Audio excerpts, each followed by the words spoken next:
Mukhang meron akong naaamoy. Meron akong malakas na kutob at nararamdaman na mukhang tatawag na naman ulit, guys. Itong si former President Duterte dito kay Harry Roque. At sasabihin niya na naman ulit, guys. Okay, anytime baka hulihin na ako at matataranta itong si Butanding at ang gagawin niya imbis na pumunta ng Davao, mag-vlog. Nasasabihin, ako nga po ay kinakabahan dahil tumawag sa akin si former President Duterte na baka daw po siya ay arestuhin. Paano mo naman nasabi, Mima, na mukhang meron na namang tatawag na former president dito kay Harry Roque? Ganito kasi yun, guys. Pinakaba na naman po ni former Senator Antonio Trillanes itong kampo nila Kadigungan. Sabi niya, patikim na yan yung ginawa kay Tevis. Kayo na ang susunod. Tadhana mo na yan, Digong. Alam niyo naman, guys, na kinalampag ba ni former Senator Antonio Trillanes ang mga natutulog nilang lakas nung sinabi ni former Senator Antonio Trillanes na tapos na daw po mag-imbestiga ang International Criminal Court sa bansang Pilipinas kung kaya't itong kampo nila Duterte. 'Di ba, kung mapapansin niyo noon si Harry Roque may vlog na tumawag daw sa kanya si former President Duterte na sinabi na baka anytime pwede daw siyang hulihin. Syungangers itong si Roque, binroadcast yung mga private conversation. Ang ginawa ni Sal Panelo, nilinis niya ang kalat ni Roque. Ano yung sabi na hindi naman daw po totoo na tumawag.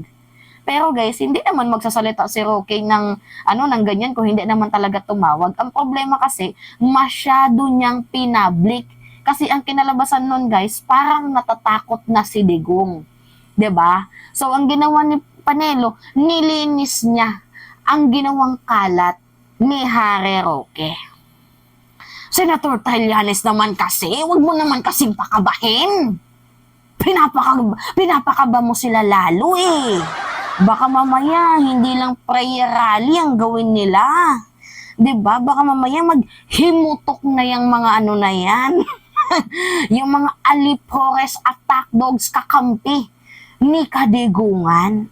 Tama na yun, yung spill dati mo na yan. Huwag mo nang pakabahin. Pinapakaba mo lalo eh. So ngayon, ito yung balita. So sabi dito, huli agad. Arrest of Interpol red-listed Tevis a preview of Rudy Duterte's fate. Naku po. Ano ibig sabihin ni Trillanes, guys? Na kung ano yung nangyari sa tadhana ni Tevis na paghuli, ganun din po ang mangyayaring paghuli dito kay former President Rodrigo Roa Duterte. 'Di ba, kung mapapansin nyo, guys, masyadong nagsettle for less na itong si Arnie Tevis. Kumbaga parang sa tingin niya, wala yan, hindi nila ako mahuhuli. Parang ganun no? Parang kampanteng-kampante na itong si Arnie Tevis. Kaya nga, kung mapapansin nyo, guys, nag-golf siya, 'di ba? Nung hinuli. Kumbaga, sa gitna ng napakabangis na alon, inantay munang humupa ang panahon. And after na medyo tahimik na, doon na lumusob. 'Di ba? Kaya yan yung sinasabing dapat laging maging handa. Hindi nakapaghanda, guys, itong si Arnie Tevis dahil nga nahuli siya nung panahon na nag-golf siya. 'Di ba? Pansin nyo? 'Di ba? Kilos talaga no? Kilos Interpol 'Di ba? Sa gitna ng matinding alon, pinahupa muna nila ang sitwasyon bago sila tumirada, bago sila lumusob. So, ang pagdidiinan ngayon guys ni former Senator Antonio Trillanes kung ano yung nangyaring paghuli dito kay Arnie Teves, once na may notice na inilabas, warrant of arrest, ganun din po ang gagawin ng Interpol kay Duterte. Diba? Ngayon, basahin natin.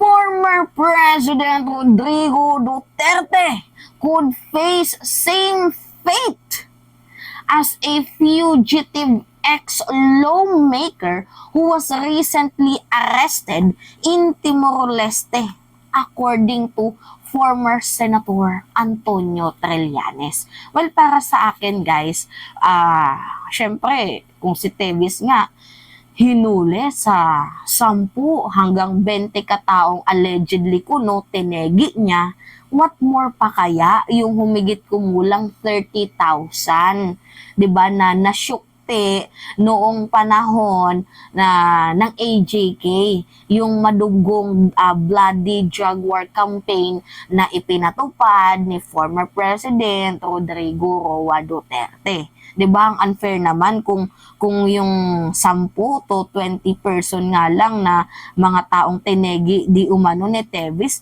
pinahuli na si Teves, what more pa kaya yung 30,000, 'di ba?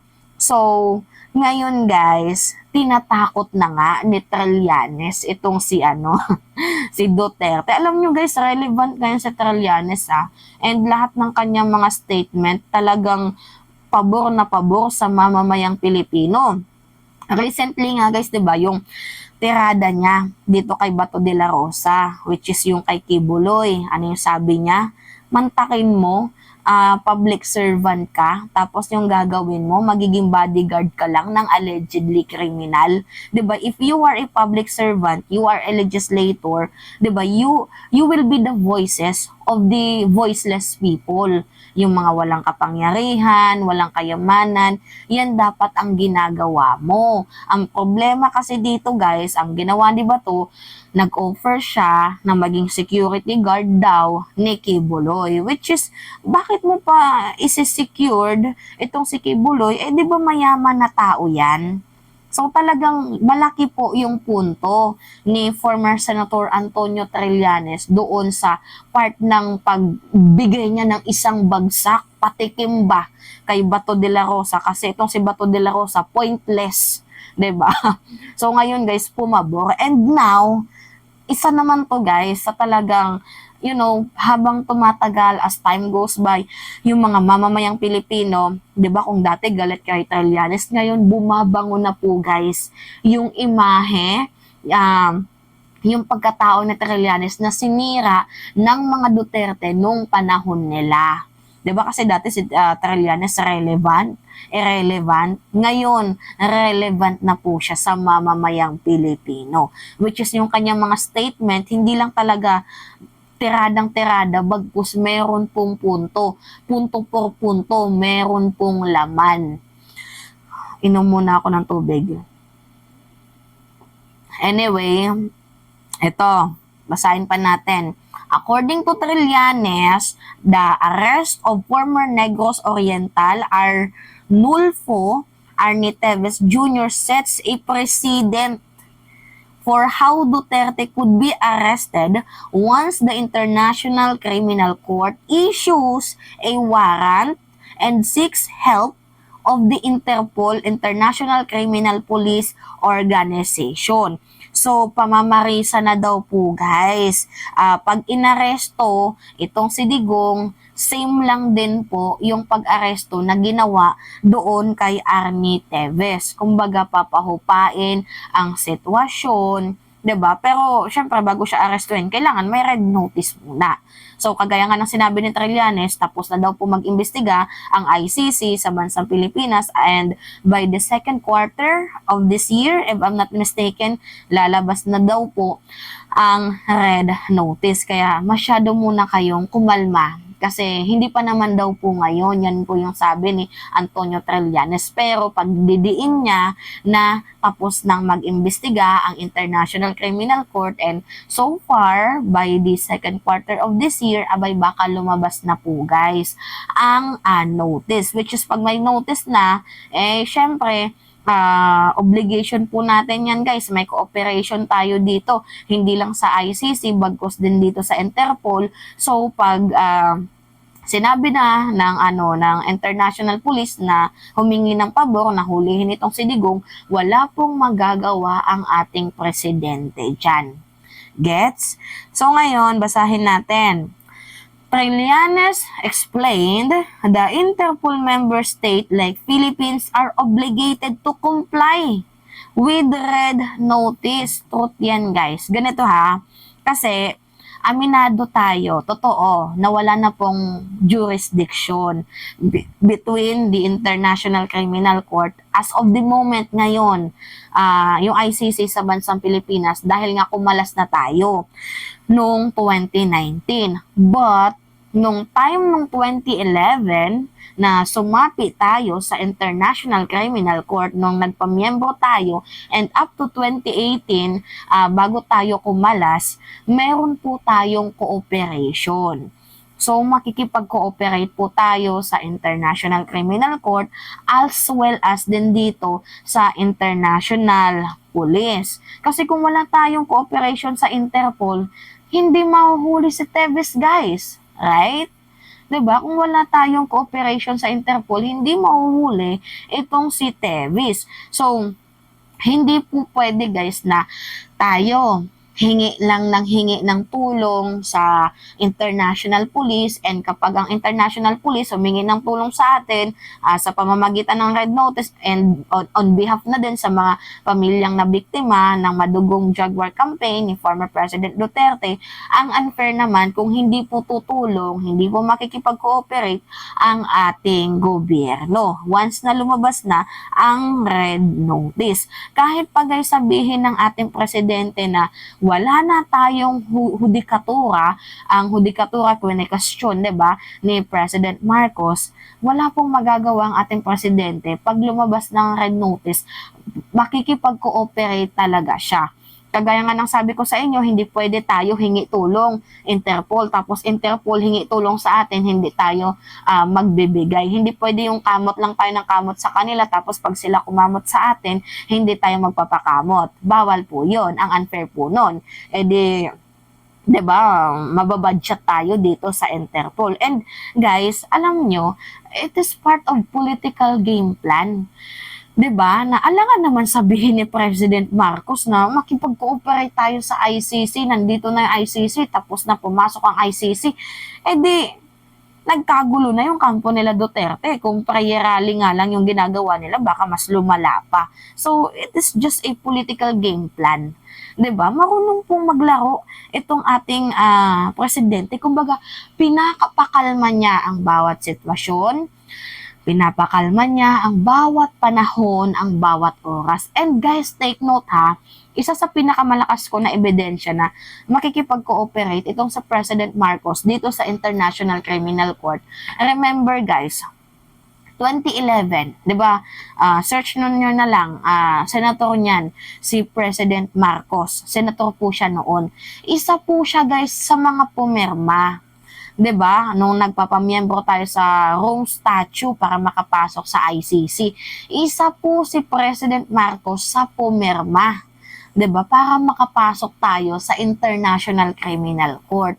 So that 'di ba, naging miyembro nga tayo ng ICC. So ngayon, yung punto ko dito, guys, 'di ba? Nagigets niyo naman ata na gusto ni President Marcos itong ICC. So, ang double standard niya naman, kung pumirma siya noong 2011 para makapasok ang ICC, kasi para din naman to sa ating mga mamamayang Pilipino, tapos pag lumabas yung red notice, hindi siya makikipag-cooperate. 'Di ba? Kunin nyo na lang guys yung yung logic. Try to read between the lines. Masyado kasing Ngayon pa nga lang, 'di ba, kinakabahan na itong mga Duterte sa inilabas na statement ni former Senator Antonio Trillanes. What more pa kaya pag ang presidente ang nagsalita na? May paliwanag diyan, guys, itong si Trillanes. Panoodin natin ha. Panoodin natin. Given that the country has withdrawn its membership and then nagsabi na nga na we are still considering rejoining, pwede po ba talagang maaresto si President Digong ng ICC? Ang itong ICC issue na to, maganda nga sir, no, at nabigyan ng pagkakataon to break this issue down. Ang membership po natin sa ICC from November of 2011 and March of 2019, na-affirm na yan ng Korte Suprema sir na meron silang jurisdiction noong panahon ng miyembro tayo. So, tama yung sinasabi nila na walang jurisdiction ngayon, pero meron silang jurisdiction noon. And in fact, si President Marcos and myself, signatories kami nun sa concurrence ng Senado.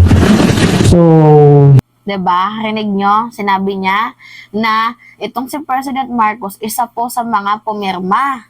'Di ba? Para makapasok tayo nung nangangarap pa lamang po tayo maging miyembro ng International Criminal Court. Isa po si President Marcos sa mga pumirma. 'Di ba? Nagigets nyo ko, guys? So ngayon, patuloy natin. Kaya ang double standard naman ng ating presidente kung pag lumabas na yung notice, hindi siya makikipag-cooperate. Well, pag nangyari po yun, guys, hindi na lang natin alam kung ano yung mangyayari in the next few days, next few months, next few years. Pero alam ko kasi, guys, itong ating presidente, tahimik lang kung lumulusob. So sabi nga, wag muna tayong humusga sa madaling panahon. 'Di ba?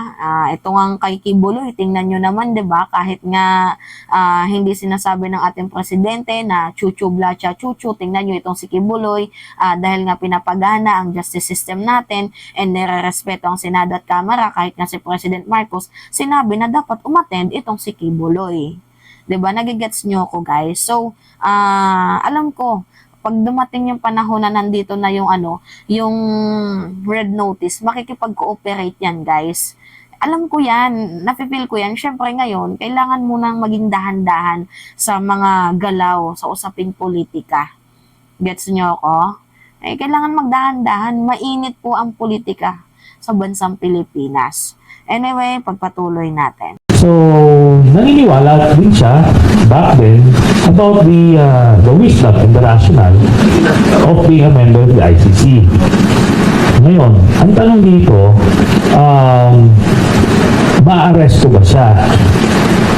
Kung ang pinag-uusapan yung straightforward na membership, since wala namang enforcement power sa ICC, they use the security officials of the member state to implement yung arrest order. Pero ito ngayon yung technicality na hindi nila nakikita, na ang Pilipinas membro ng Interpol. Yan. Rinig nyo, ang Pilipinas po ay miyembro ng International Police. 'Di ba? Mayroon po tayong obligation. Gets nyo? Magpatuloy. Meaning, kung ano yung mag-issue ng red notice yung Interpol, ini-implement ng PNP natin. And just recently, nag-request tayo ng pa-issue ng red notice kay PEDES sa Interpol na ini-implement naman ng iba't ibang mga bansa.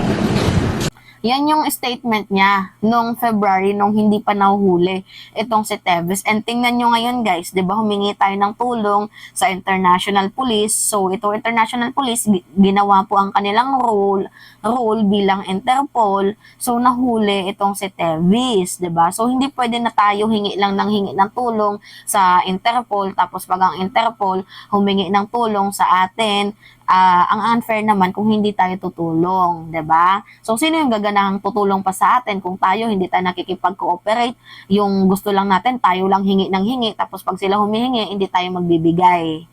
'Di ba? Yan po yung sinasabi ni Antonio Trillanes noon. So ngayon na nahuli na itong si Tevis, same situation din po ang mangyayari kay former President Duterte if meron na pong red notice na lumabas. Patuloy. Ngayon, yung ICC is, meron silang cooperation agreement with Interpol.